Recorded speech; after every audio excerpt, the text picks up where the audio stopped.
देश के सबसे बड़े सूबे उत्तर प्रदेश में विधानसभा चुनाव चल रहे हैं और भारतीय जनता पार्टी और समाजवादी पार्टी के बीच मुख्य मुकाबला माना जा रहा है। लेकिन भाजपा से मुकाबले में समाजवादी पार्टी के सामने जो सबसे बड़ी समस्या है वो है उसके बागी। यही बागी अखिलेश यादव का खेल खराब कर रहे हैं और उसे कमजोर से भी कमतर बनाए दे रहे हैं। इसीलिए अब अपने नाराज नेताओं को मनाने की शुरुआत करते हुए समाजवादी पार्टी ने मुख्य मुकाबले में आने की कोशिशें शुरू कर दी हैं। इसके लिए लगातार प्रयास किया जा रहा है। चुनाव अब धीरे धीरे पूर्वांचल में पहुंच रहा है और पूर्वांचल में भाजपा बेहद मजबूत है और अगर समाजवादी पार्टी को वहां भाजपा को टक्कर देनी है तो अपने बागियों को मनाना ही होगा। इसीलिए सपा मुखिया अखिलेश यादव ने अब अपनी टीम को इन नाराज नेताओं को मनाने का काम सौंपा है। इसके लिए अखिलेश की टीम नाराज नेताओं को ऑफर दे रही है और ऑफर के जरिए नाराज नेताओं को चुनावी मैदान में पार्टी को क्षति न पहुंचाने के लिए तैयार किया जा रहा है। लेकिन क्या वास्तव में ये ऑफर नाराज नेताओं को मना पाएंगे? इसका जवाब भी शायद हमें जल्द ही मिल जाएगा।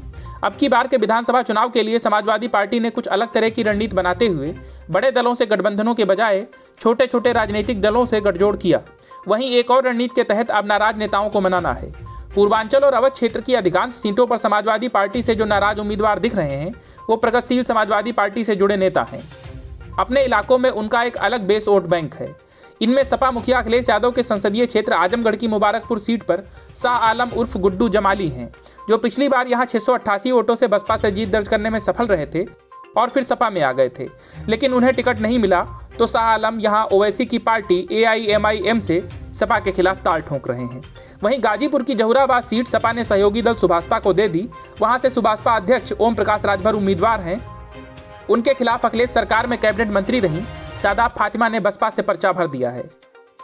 इसी तरह अयोध्या की रुदौली सीट से पूर्व विधायक अब्बास अली को सपा ने टिकट नहीं दिया तो उन्होंने वहां से बसपा के टिकट पर चुनाव में दावेदारी कर दी है। श्रावस्ती सीट पर सपा के प्रत्याशी रहे मोहम्मद रमजान टिकट की दावेदारी कर रहे थे। टिकट बसपा से आए मोहम्मद असलम रायनी ले गए। रमजान ने बगावत कर दी और वह इस सीट पर कांग्रेस के उम्मीदवार हैं। इसी तरह सिद्धार्थनगर की सोहरतगढ़ सीट से अपना दल एस के विधायक अमर सिंह चौधरी सपा में टिकट की आस लिए आए थे। पार्टी ने उन्हें बांसी में उम्मीदवार भी बना दिया था। इससे खफा अमर सिंह ने सोहरतगढ़ से ही चंद्रशेखर की आजाद समाज पार्टी से पर्चा भर दिया। वहीं कुशीनगर की फाजिल नगर सीट से सपा ने भाजपा से आए कैबिनेट मंत्री स्वामी प्रसाद मौर्य को उम्मीदवार बनाया है। उनके खिलाफ सपा के पूर्व जिलाध्यक्ष इलियास अंसारी ने बसपा से दावेदारी करके उनकी राह मुश्किल कर दी है। जबकि देवरिया की रुद्रपुर सीट से सपा ने पहले प्रदीप यादव को टिकट दिया, फिर उनका टिकट काटकर रामभुआल निषाद को उम्मीदवार बना दिया। इससे नाराज प्रदीप यादव निर्दलीय चुनाव लड़ रहे हैं। रामकोला से शंभू चौधरी टिकट की आस न पूरी होने पर कांग्रेस के उम्मीदवार बन गए हैं। खड्डा सीट से भी विजय प्रताप कुशवाहा ने सपा से बगावत कर निर्दलीय उम्मीदवार के तौर पर ताल ठोक दी है। सहजनवा सीट से सपा ने यशपाल रावत को प्रत्याशी बनाया है।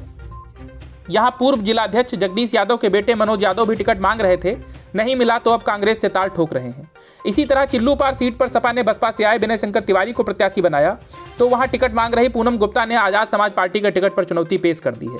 इन्हीं चुनौतियों से निपटने के लिए अखिलेश के माथे पर लगातार पसीना आ रहा है, लेकिन बागियों को मनाने की उनकी रणनीति सफल होगी ऐसा फिलहाल होता नहीं दिख रहा, क्योंकि एक तो चुनाव में वक्त कम बचा है, दूसरे भाजपा पूरे जोर शोर से अपने बड़े नेताओं के साथ मैदान में है।